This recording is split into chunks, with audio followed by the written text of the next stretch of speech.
Good evening. You're listening to the Hour of the Time. I'm Michelle. And I'm Dave. Tonight, folks, we're doing an important show, in my opinion, and there are some things that you need to have paper and pencil by your side to write down. Listen to everyone, read everyone, and don't believe anything until you can document it in your own research. And then there's somebody else that has something to say. Go, would you please say what you have to say? I pledge allegiance to the flag of the United States of America and to the republic for which it stands, one nation, under God, indivisible, with liberty and justice for all.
Won't be fooled, won't be caged, don't tread on me. The damn Yankees, I like that song. Tonight, Bill is not with us. He's off doing, shall we say, other things. He graciously asked us to sit in tonight and do the show for him, and we're certainly pleased to do that. Tonight, we're going to discuss some things that came out in the August 95 issue of Soldier of Fortune magazine. I used to subscribe to Soldier of Fortune. I thought it was a good magazine. In some ways, I still do. I think it contains some good information, especially Peter Kokalis's articles regarding firearms. He's recognized around the world as an expert. He is an expert. He still gives it good information. And he writes for Soldier Fortune, and I like that, and I'll still go buy the magazine off the newsstand just to get what he has to say. The Soldier Fortune, in my opinion, and tonight you're going to hear my opinion, you're going to hear Michelle's opinion, and I want you to make sure that you qualify it as such. In my opinion, Soldier Fortune has become an agent of disinformation, and if that upsets some people, I'm sorry. I apologize. Yeah, and the thing about Soldier Fortune is so many really good, upstanding patriot people read it and consider it almost the Bible of information. I know it's a well-read and sometimes respected publication viewed that way by members of the militia. But it's time to lift the rock and show the scorpion underneath. There is just too much disinformation to be borne. And as we had talked about earlier before this broadcast, the disinformation is just about enough to make you sick, and this is about the biggest crock I've seen yet, a crockumentary, if you will. Well, I don't want to offend anybody, but in my opinion, Soldier of Fortune has become politically correct. Excuse me. Now, tonight you're just going to have to take us, mistakes and all. We're probably going to screw up, mispronounce some words, whatever. That's the way we do it live. First, I'm going to read a letter that appeared in the letters column. It's titled McVeigh, an ATF agent, ? And it reads, did any of you at SOF notice the physical resemblance between the unidentified BATF agent at the right of BATF agent Robert Rodriguez in the photo on page 50 of the June 95 SOF and Timothy McVeigh? Am I a little paranoid, or is this just coincidence? I'm not going to read the name of the guy that wrote the letter. The response reads as follows. Many. We're talking many in capitals. Sharp-eyed SOFers called to point out the glaring similarity between McVeigh and the unidentified ATF agent in that photo. And while this would be the scoop of the century for SOF, if it were, it ain't. Close examination of the original photograph revealed several marked differences between the agent and McVeigh. Readers who want to know who the mystery man is are advised to call the ATF in Washington. Have something to say about that, Michelle? Well, only that the issue of McVeigh lookalikes is really pretty much old news. I don't know why they're still rehashing and beating this dead horse. Folks have been talking about the McVeigh lookalikes, the Nichols lookalikes since day one. And recently there was an article in the Oklahoman that the headline of it was McVeigh lookalike. And they did a big interview with a fellow up at Fort Riley, Kansas, who looked like, a spitting image for Timothy McVeigh. And this was about the same time that they named poor Todd Bunting as John Doe, too. Forget the fact that it didn't even look like him. And just for you folks who don't know what the Oklahoman is, we live in Oklahoma, okay? And, that's the newspaper here, the main rag that's published here. But this whole business of lookalikes, Stephen Jones, the attorney for Timothy McVeigh, head of the defense team, has stated that what will occur as a result of the trial here is a complete destruction of the eyewitness testimony, that we'll never again be able to take the word of eyewitnesses, that will become a lack of integrity in eyewitnesses. And, of course, when you look at the O.J. trial, they're talking about that as the end of the jury system in this country. So there's a lot of things at play. But actually, we're not here to talk about Oklahoma tonight. That's going to be several episodes, I guess, of the Hour of Time in the future. What I want to talk about right now is this letter to the editor. The headline reads, 2 militia loons shut up. And I do have some pertinent comments about this, but I want you to hear the letter first. It reads very well. And I quote, much has been written about the massive turnout of gun owners who turned the tide in the November 94 elections. One poll I read had 1 out of every 2 voters at the booths as a gun owner. Sounds impressive, but only 39% of eligible voters actually voted. That means many gun owners sat at home doing who knows what. Imagine if gun owners had turned out in force, Schumer, Kennedy, and Feinstein would not have been returned to office. Get with it, gun owners. The 96 election will be more important than the 94 election because we have to regain lost ground. We lost ground when certain militia groups went on national TV. Instead of keeping quiet and letting the nation realize that terrorism can happen here, certain militia members told the media that they are not sure the feds weren't responsible. One even claims that when the United Nations takes over with the blessing of the U.S. government, all gun owners will be marched down into pits and machine gunned. These statements by irresponsible militia members now have Americans believing that anyone who owns a semi-automatic military look-alike rifle is a nut who needs to be locked up. As proof of this, the Congress has postponed to, quote, a later date, the gun ban repeal. Get with it, people. You have a right to own a semi-auto AK-47 as I do, and you can be a militia member. But you do not have the right to spew forth a bunch of garbage and destroy my rights as a gun owner. Do us all a favor and shut up around the media, please. And the writer asks that his name be withheld on request. Now, I think that anyone who watched the militia hearings on C-SPAN probably inwardly cringed when poor Norm Olson held up his 6-pound notebook of documentation and offered it to the panel. And as far as I'm concerned, he has been totally discredited. I know he recently resigned from the Michigan militia, and he was quoted here as saying that the Michigan militia had been infiltrated by what he termed moderates, and that the group had lost its ideological bearings. Now, who says that I have the right to be in a militia? Not Norm Olson. Well, no. Where does that come from? Well, it starts out coming from the second article and amendment to the Constitution for the United States of America. And why do you think Norm Olson has been discredited? Well, I believe he's been discredited because he offered all of this documentation, alleged documentation, and yet when he was questioned about it, this is the 6-pound notebook, it must have been 4 inches thick. He was questioned about had he proven any of the items in that notebook. And he responded, this is the man who is supposed to be in charge of communications for that group. And he responded by saying, well, no, we don't have the manpower, we don't have the time to document our information.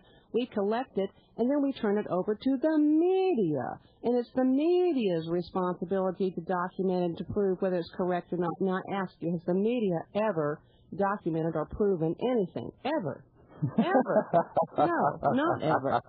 Oh, sorry, big laugh from me. Well, at that point, I just about lost it, and there were a lot of very unhappy, embarrassing, humiliating things that occurred in those hearings in Washington about the militias, and that would be a whole other show, too.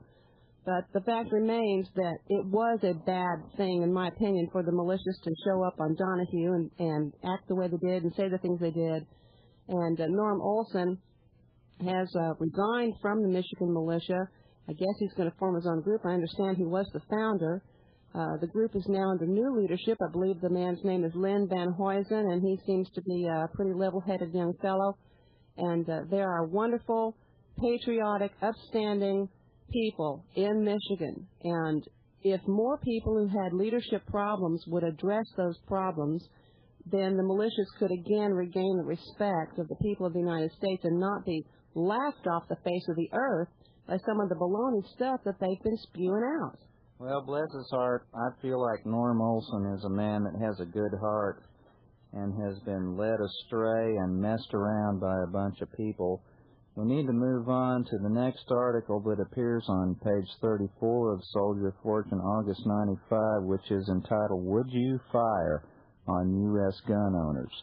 Now, most people in and I'm going to call it the so-called patriot movement, the so-called militia movement, and I'm going to call it so-called because I have great reservations about people that are very active now and the things they had to say. So I'm going to say so-called, okay? Sorry. This article is written by James L. Pate. I think it is a very good article. It deals mainly with the man that wrote the questionnaire that was presented to the Leathernecks at the Marine Corps Air Ground Combat Center at 29 Palms, California on 10 May 1994. This was only 5 days after the passage of the assault weapons ban, and supporters of the Second Amendment were understandably alarmed. At the time, questions, including those from congressmen, were many. Answers were few. All the Navy could confirm was that the survey had been given by Navy Lieutenant Commander Ernest Guy Cunningham, 42. That's his age, as part of the research for his master's thesis. Now, that's what this guy was doing. This article goes through all of his personal history and his personal background, and it concludes on page 87, which I'm going to read. Cunningham, the guy who wrote the survey, who now serves with the Navy's Reserve Manpower Analysis Unit in Memphis, Tennessee, was as shocked by the response to his thesis research as the public was by its questionnaire.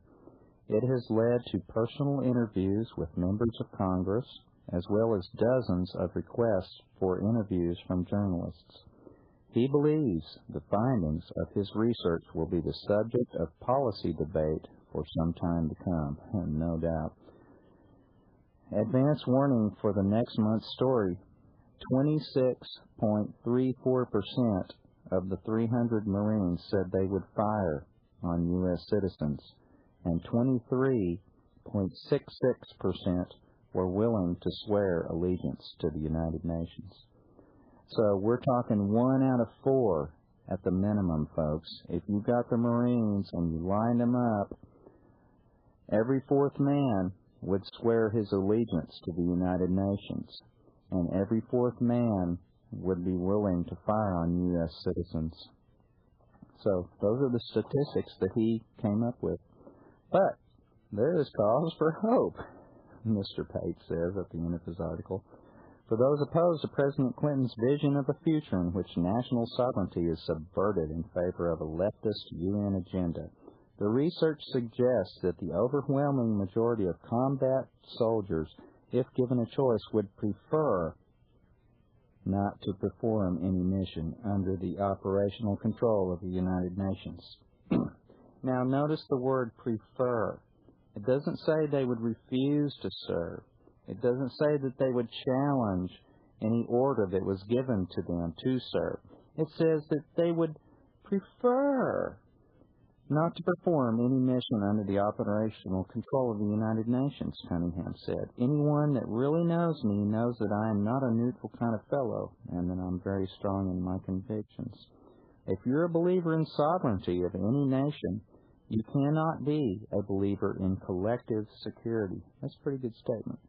Because there is a point when the justification of collective security comes with the diminishing of an individual nation's sovereignty. Well, I guess everybody probably remembers the big stink that came up when our troops were put under non-United States UN command in Somalia, and it was a big issue for a while there of whether our guys would be commanded by foreign generals, and they came up with the call home law, or if you were given a command you weren't quite sure about or didn't quite agree with, hey, you could call home to the United States and find out whether you had to follow the command or not. This sounds to me like glorified military mother may I, and just the first step between having American troops under American generals, who are probably the best generals in the world, and having our troops directed, commanded by unknown quantities from foreign nations who may or may not have our best interests at heart. Well, I would prefer not to serve under UN control, but would I do it if I was ordered to? That's the question. Well, would you fire on your neighbors if they were disobeying a command that was given by a UN command? I would prefer not to. Yeah, but what are the consequences if you don't? Well, that wasn't a question. It was... Well, I'm asking. I would prefer not to. Okay, let's move on. Let's move on to this article called Patriots or Paranoids by Craig B. Hullett. And, Michelle, if you wouldn't mind, just go through and scan through these things and read the parts that have been highlighted. We're coming up on our break. Are we already? Well, just in a little while. A little bit, okay. Yeah. Patriots or Paranoids, Black Helicopters, a strike force for the New World Order by Craig B. Hullett. I guess everybody in the world has an opinion now about the black helicopter issue. And Soldier of Fortune kind of misses the boat.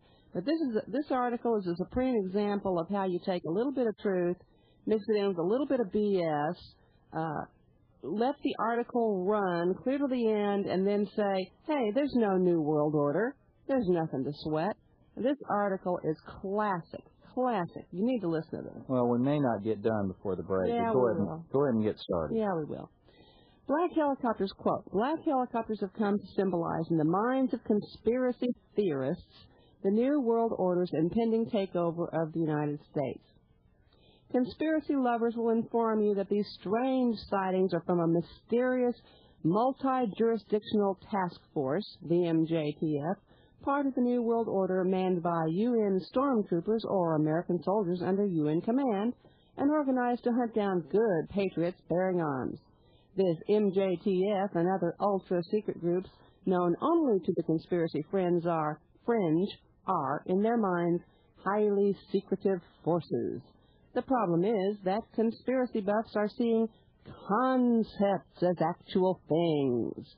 That MJTF and the New World Order are only ideas is out of their cognitive reach. How elitist. What a horrible thing to say. Yeah. Well, that's about the dumbest thing I've ever heard. There have always been task forces formed by various agencies that face jurisdictional impairments without joining forces. It means nothing. It is an effort by someone to do something. But in the crazy, in the crazy, convoluted world of conspiracists, everything is suspect, especially those things not understood. That paragraph I thought was especially interesting. There have always been task forces formed by various agencies that face jurisdictional impairments. Now, what do you think a jurisdictional impairment would be? Violating the law? Well, I guess... No, let's not say that, but a jurisdictional impairment? Is that like being vertically impaired if you're short? No, jurisdictionally impaired. I mean, come on. If you can read things, if you can read and understand, if an agency faces a jurisdictional impairment without joining forces, that means that if they don't do that, they're going to break the law. Okay? So they found a way to get around it by joining with other forces to get around the jurisdictional impairments. Go ahead, Michelle. Well, we saw something in that jurisdictional impairment here just recently in the Waco hearings, where they had the representatives of the military as one of the panels being questioned by the joint subcommittees. And the bottom line was it was okay for the military to be involved in the big Waco siege as long as they were paid for. It had a lot to do with if your costs were being reimbursed or not. Now, if the ATF had to single-handedly bear the cost of the military involvement, hey, we might have had a little bit of a jurisdictional problem and a little bit of violation of posse comitatus. But they kind of got off of that. So, jurisdictional impairment, hey, we need some new handicap laws for that or something to take care of our black helicopter boys. I'm pretty tired of being jurisdictionally impaired. All right, talking about black helicopters, it says the FBI has a few, the EA has some, and the Forest Service may on occasion, but only because they rent them on contract. This is the writer, I contacted Aviation Week and Space Technology's senior military editor, who believed he had seen one or two himself, but couldn't remember when or whose it was. When I told him I was trying to track down who might have a good number of the mysterious blackbirds, he laughed. We talked about black budgets for black programs, but no MJTF or other sinister agency came up during our conversation. Now, this is one piece of good disinformation in this article that I remember by Craig B. Hullett. When he asked this supposed expert about black helicopters, he laughed. Now, does that mean that he said there were none? No. Did he say that there were no black helicopters, or did he say that there was no NJTF or other sinister agency? No. He only says that it didn't come up during their conversation. This is a supreme example of they do not confirm or deny. When you're asking questions of people and you want to find out what's really going on, pay as much attention to what they do not say as what they do say. Because if they don't confirm and they don't deny, you have not had your question answered. And that's just a little, there's no charge for that, okay? And we'll continue with the article. Nobody has but a few black anything, because their colors are dictated by higher command. See, he has just gotten done telling us the colors of the helicopters of the different branches of the armed service. But don't a few black choppers exist within the military forces for special purposes like night ops? I was told in the clearest of tones, quote, "We don't need black to fly night ops," unquote. There is little need to use that color since electronic countermeasures, or ECMs, are far superior to any color scheme disguising flight. Most military helicopters, though, have received over the past years a special chemical-resistant coating that substantially darkens the olive drab by making it appear black. I have in my file several dozen, quote, evidence, close quote, photographs, of mysterious black helicopters with no visible markings. The markings that all helicopters have are black. And little contrast is the desired effect, since the military does not want the markings to be visible to personnel on the ground. So why should it be surprising that military helicopters appear to be unmarked? Now I wonder, I have seen so many black helicopters flying around Tinker Air Force Base and on their way to Lawton and the heliport down in Lexington. What danger is it to them that I might see their markings and be comforted and put at ease knowing that it's our boys up there and not somebody else? The markings is a big question. Continue with the article. But the black hello myth has evolved further than colors and markings. The fiction now includes specific black helicopter behavior. Black choppers may shy away if witnesses or law officers try to approach. Law officers? Why would they try to avoid officers of the law? They're not a threat. Continue. Several accounts of aggressive behavior on the part of helicopter occupants have been reported. These occupants are even dressed in black. Black helicopters are not on military operations, but rather are operated by FEMA to populate at least 96 underground detention centers secretly funded by the U.S. government, the myth goes. These helicopters have taken on the suggestive appearance of UFOs. If anyone would just admit it, they have a kind of cartoon quality as well. They shy away from us. They become aggressive if we draw too close. They don't want us to know where they come from, so they have no markings, etc. If the mystery of black helicopters is so easily dismissed, then the issue cannot be their color, but why people fear them. Have suggestions by militia leaders and conspiracists been of such a nature to cause people, already terrified by the haunting tales of Waco and Weaver, to rise to a level of mass hysteria?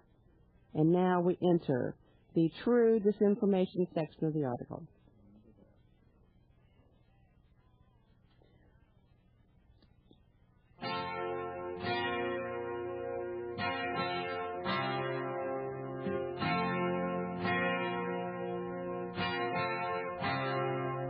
She's a good girl, loves her mama, loves Jesus in America too. She's a good girl, it's crazy about Elvis, loves horses and her boyfriend too.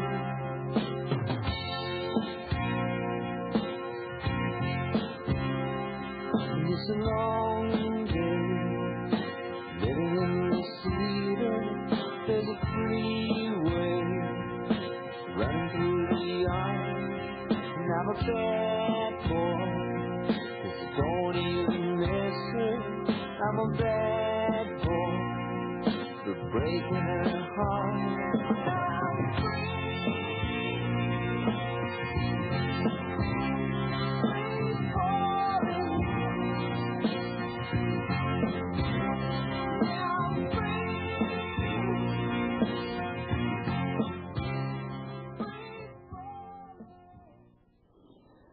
want to be free?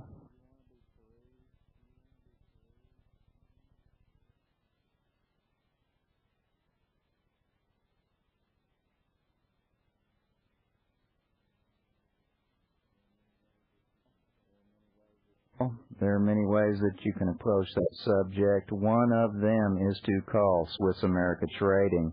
If you want to be free monetarily, if you want some real money that you can put in your hand and it feels like money, especially silver and gold, yes. If you want to be free monetarily, call Swiss America Trading. Yes, that was Tom Petty, Free Fallin' from his album Full Moon Fever. And our economy is certainly headed for a free fall, I guess everybody knows. So in order to buy your life, supply your family with food, to have your assets protected, you must call Swiss America Trading and speak with Gene Miller. Ask him how his company can assist you in preparing for what is inevitably to come. That telephone number is 1-800-289-2646.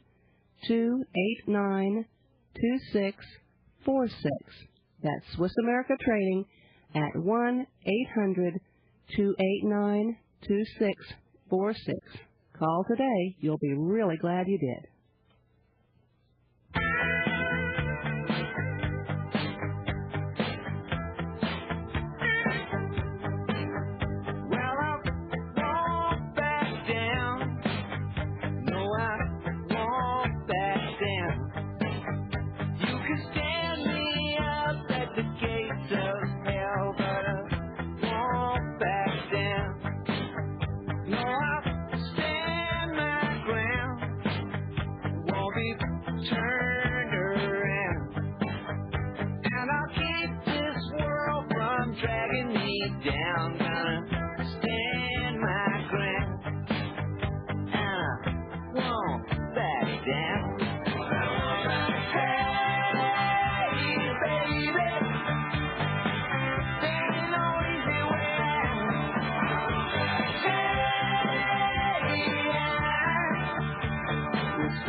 I won't back down. How about you? How about you, you militia conspiracy theorist, fringe fiction believer buff? You want to back down? Now we're going to continue with what Craig Hullett and Soldier of Fortune magazine think about you. Yes, I'm going to continue reading with this article, and I'm going to try not to comment at all. It's just too insulting, and we're going to continue now with the disinformation section of the article and his opinion of the militia mentality. So hold on to your seats, folks, and don't get too flipped out. This is the magazine's opinion, and I think it sucks. Here we go. Quoting, The whole phenomena must be addressed by delving into the militia mentality itself, their theories about how the world works and who is pulling the strings. Only then does the picture become clear. I have studied government abuse and corporate corruption professionally for some 26 years. I have troubled myself enough to read most of the conspiracy books and tabloids and have gained an insight into the militia movement that may explain the hysteria. Many of their worries are fiction. Their feared New World Order is not a thing, but an idea that has been around since the turn of the century. On the other hand, many of their arguments are valid concerns. Yet there is no conspiracy to achieve these things, only outrage that they occurred. No hidden agenda or secret druidism exists behind all this. An occasional criminal conspiracy surfaces and can result in a scandal such as Waco. These indignations against this country's citizens have certainly fueled fear and frustration, but a vast master plan does not exist. The reason these apparitions and theories figure so prominently is because the militia leadership wants them to, and therein lies the danger. The Mark Cornkeys and Linda Thompsons who espouse conspiracy doctrine are dangerous because, like much of the militia leadership, theirs is the, quote, big lie, close quote, exactly as Hitler and Goebbels knew it. Thompson's video by that title was apparently watched by Timothy McVeigh. According to George Burst of K-Max Copy in Kingman, Arizona, McVeigh became enraged after seeing it, telling him that a paramilitary group's plan to march on the Capitol had been canceled, but something new was in the works. The canceled march on Washington was Thompson's brainchild and included an obscene, quote, ultimatum, close quote, stating that, quote, militia members must wear identifying insignia and be armed, close quote, and warning her militia that, quote, if captured you must be treated as a prisoner of war, close quote. In addition to these delusions, she gave herself the rank of adjutant general. McVeigh was also allegedly Cornkey's bodyguard during a Florida militia gathering where Cornkey talked, according to Bob Johansen, the militia leader.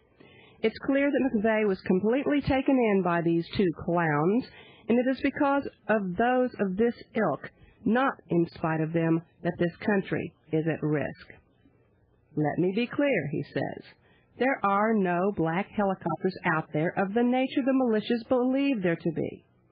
There is no MJTF, no New World Order, no UN or Russian troops preparing to attack, no Russian tanks at the ready, no American soldiers under UN control, no chemical biological warfare equipment from Eastern Europe being readied for an attack, and no conspiracy to take away good patriots' gun rights. We interrupt this broadcast to bring you a truth flash. Craig Hewlett, a.k.a. Craig Hullett, a.k.a. K.C. DePass, equals Project Trojan Horse. We now return you to our previous broadcast. This is the primary reason why Cornkey and Thompson get away with their scams. Though they are phonies, the militia members are wooden soldiers themselves, so it is beyond their capacity to make this discernment. In fact, most authors and talkers on the militia survivalist circuit are frauds as well. But the ill-informed fail to see a difference between the legitimate and the charlatan. Talk radio has gone some distance to help blur the distinction between fact and speculation, between legal opinion and barroom banter, between the stupid and the philosophical. The militias will not cause anything but chaos. They are not the Afghan freedom fighters, and this isn't an occupied territory no matter what they choose to believe. Their belief system within the militia, while disparate, has a consistent running theme. They tend to believe the founding of America was highlighted by divine input rather than Jefferson and Paine, that natural law and common law rule rather than evolution of the rule of law. They hold that jurisdiction can only apply with their personal and individual consent rather than the consent of many. They do not believe democracy is or ought to be a part of this country's process. They do not see democracy as a legal form of government. Those of us who have served in combat know these militias will accomplish only the further loss of constitutional rights. We also know how strong the desire is to be led. That their arguments are wrong but allowable within dialectical discourse is not the contention. They may believe the earth is flat, but the discourse ends when they pick up weapons and attempt to apply their justice of force upon the rest of us.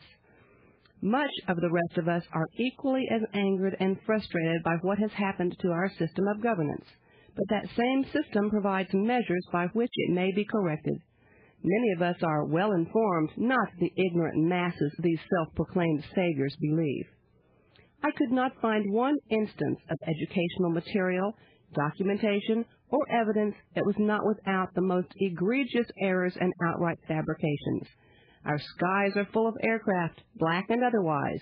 As a nation, we are extending military authority closer and closer to domestic law enforcement. It's all quite legal. You've seen a black helicopter? So what?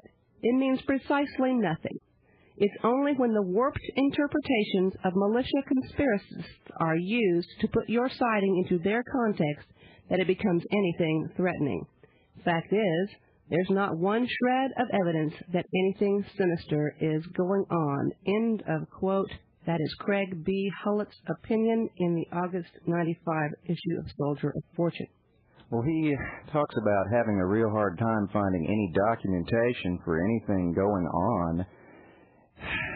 He can do what I did. I'm just a regular Joe citizen, but I can go down to the library, especially the local law library here. And if you have one in your area, I encourage you to do the same. Go to your local law library. Look through the executive orders that have been signed. Look up the documentation that reveals how the United Nations and our Congress have collaborated. It's not hard to find, Mr. Hullett. Just go look it up. Now, what do we want to look at next? Well, did you want to... I have my mic turned up. Did you want to talk about this inflammatory article about Linda? Oh, sure. I mean, if I were Linda, I'd sue. Well, libel. On page 47, Linda from La La Land. I'm not going to read the whole thing. I'm just going to pick out some of the most brutal excerpts. In 1993, videotape Waco the Big Lie brought its producer, Indianapolis lawyer Linda D. Thompson, national attention. Millions of Americans watched the quasi-underground tape, which was widely distributed at gun shows and militia meetings. It was here that many people learned for the first time that the federal government had intentionally misled them about the brutal deaths of the many Branch Davidians later adjudged innocent. Thompson helped raise public awareness of the federal government's culpability in the deaths, but she has since proven herself tragically unfit for the responsibilities and opportunities that her success provided her. Such errors and her refusal to see the truth when confronted with errors have shattered her credibility. Today, she and her husband Al operate a computer bulletin board and sell conspiracy merchandise. Thompson has also sought to capitalize on her celebrity by founding the American Justice Federation. In reality, American Justice Federation is a marketing organization specializing in terribly overpriced pamphlets, books, and audio and videotapes. She speaks on bills with other conspiracy salesmen. By mid-1994, she had gone completely over the edge and in a fit of megalomania proclaimed herself acting adjutant general, unorganized militia of the United States of America. If anyone has been listening to the Hour of the Time for any length of time, you remember when Linda Thompson was on Mr. Cooper's show. They were discussing the march that was going to take place on Washington, and Bill basically, in my opinion, talked her out of doing it because it wouldn't be a bad idea. Let's read what Soldier of Fortune has to say about it. Perhaps seeing herself as the next or previous Napoleon, Thompson called for a march on Washington and declared, "The militia will arrest congressmen who have failed to uphold their oaths of office, who will then be tried for treason by citizens' courts." Now, this is me speaking, Dave. I ask you, are there congressmen who have failed to uphold their oaths of office, who could be tried for treason? Think about it. I'll continue. Larry Pratt of Gun Owners of America observed that the likely result of this march would have been the martial law and the loss of the November elections by all pro-gun candidates. Fortunately, the fantasy unit that she was/is general of didn't have any takers. I beg your pardon. There were more takers around this country getting ready to do something. Anyway. She canceled the event with a long, rambling treatise on how she never intended to do it in the first place and was only announcing this as a wake-up call for the Patriot Militia movement. When Mike Dillon, publisher of the Blue Press Reloading Catalog, spoke out against Thompson's lunacy in a brief editorial, she sued him. Apparently an example of freedom of the press under her tutelage. The lawsuit against the well-respected Dillon was thrown out of court with prejudice by the judge. Thompson alleges she has a suit pending against Soldier of Fortune magazine, but we are unaware of the same. As far as this article goes, Linda, I have no cost legal service, so come and get me. That's what James McQuaid has to say. Well, we might discuss that proposed march on Washington for just a minute before we close that section of the discussion. By calling for an armed militia march on Washington, it became available to assess the actions of those who would oppose us and determine what their planning was, how they organized their forces, how they were going to resist this operation, and it provided a great deal of very useful intelligence. And for the militia members out there who were understandably miffed at not being able to put on their camo gear and get killed in front of the White House, I would suggest that you reconsider your activism. There's no point in being radical. As Mr. Cooper has always said, whoever fires the first shot is going to lose this war. We do not want the militias to be placed in a situation where they appear to be the enemy. We need public support, and we need the public to understand that should there be insurrection in this country, it's going to be the local militias that maintain law and order and keep looting from occurring in their neighborhoods. And a militia person could come between you and death in a situation like that. So put away your radical ideas and get sensible and get smart and live smart, and this thing can have a much happier outcome. But I would be the last person to criticize Linda Thompson for anything. She's a gutsy gal, brave, courageous, and true. And she's a little impulsive at times, but aren't we all? You know, I don't think that the woman should be criticized because of her personality, but a person should look at the quality of her work, which is prodigious. Let's discuss what a soldier of fortune is. Does anybody remember what a soldier of fortune is? A paid mercenary, isn't it? A mercenary, a soldier for hire. Hey, if the UN's got the best pay at the time, well, the soldier of fortune would go work for the UN. I'm sure many mercenaries prefer to work for the side that is fighting for a cause that they agree with, but again, remember, a soldier of fortune is a mercenary. Right, money talks and BS walks, right, even with the military. Well, the money is talking right now. There's one more article that I thought we might look at, entitled, All the News That's Fit to Invent, Shining the Light of Truth on Spotlight, also written by Craig B. Hullett.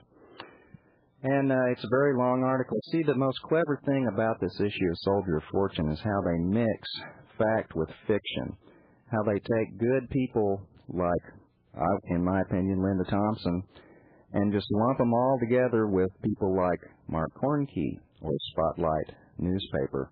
But let me just read a bit of this.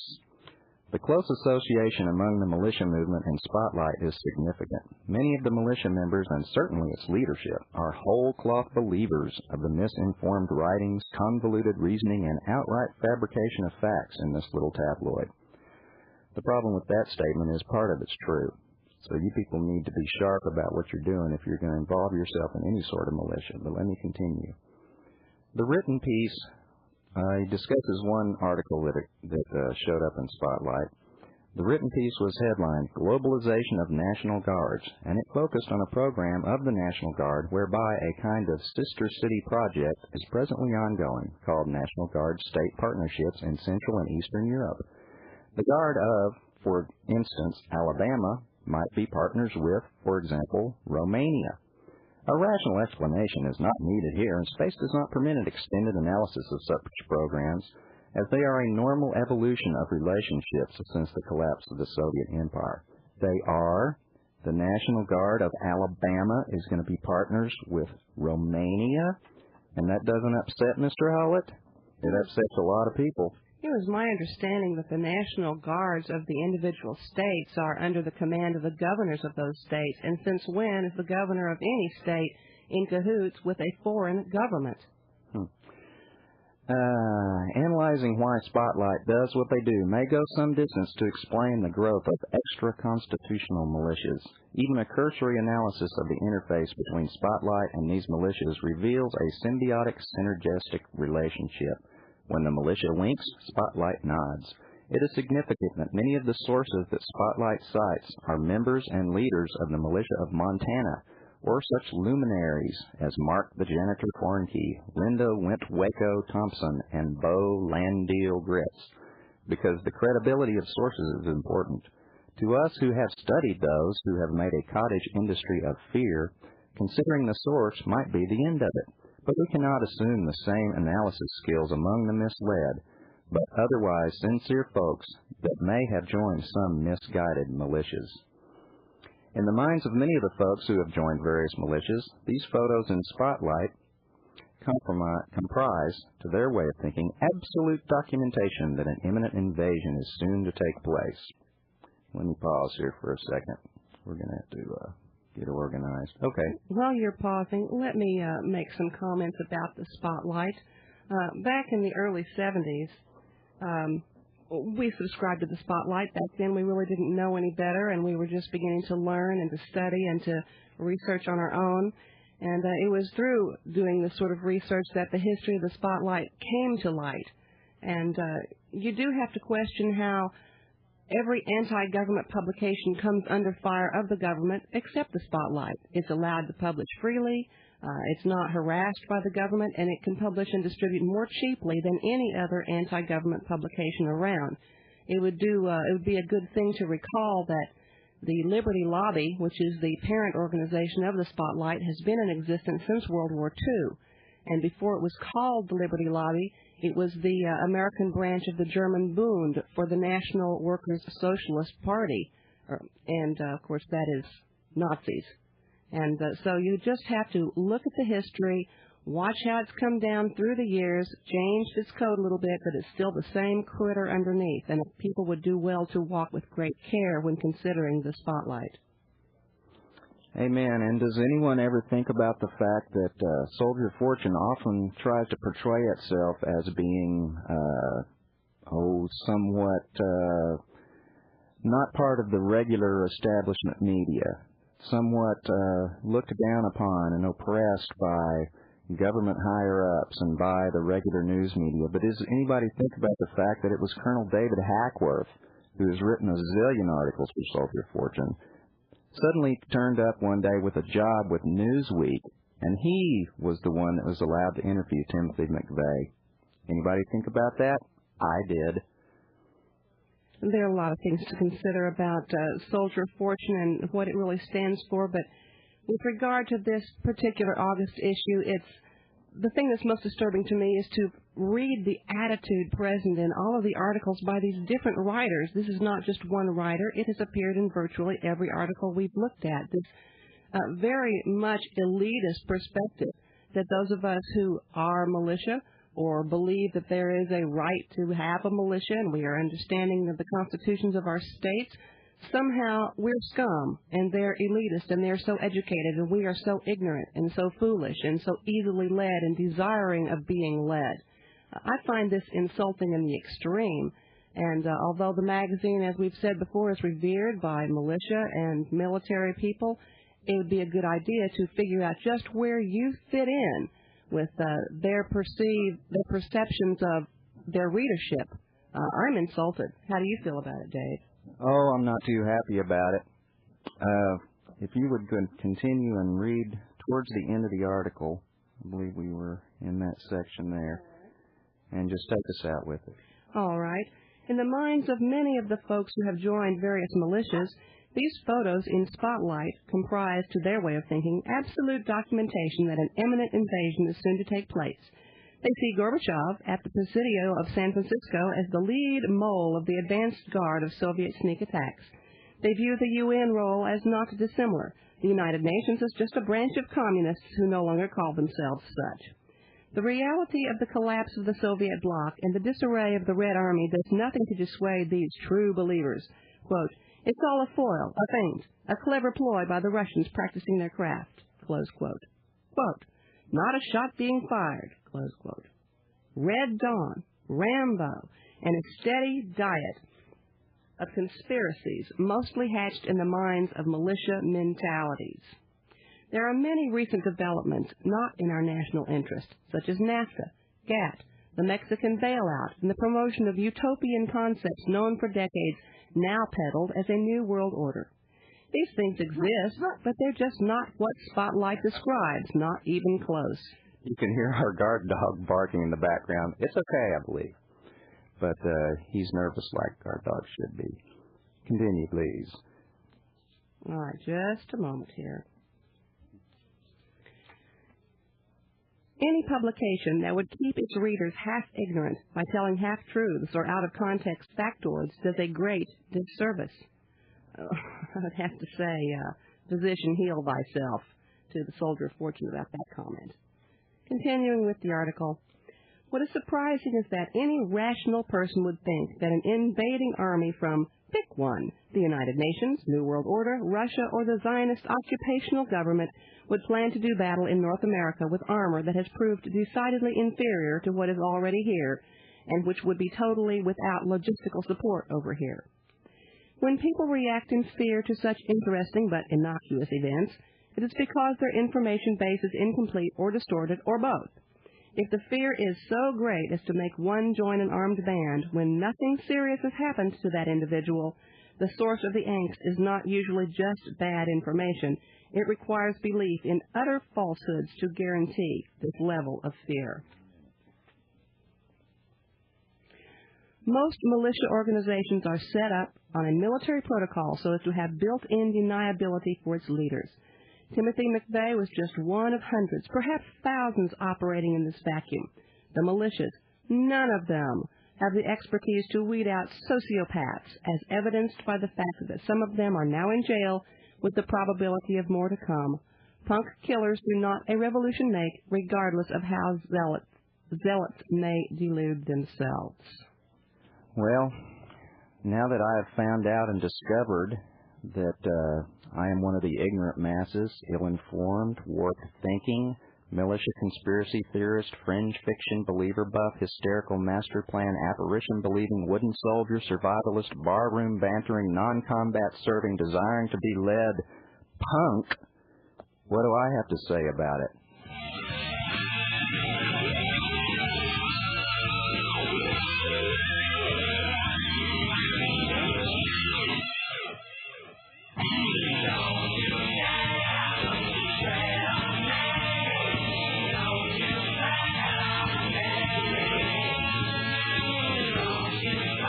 Good night and God bless you all.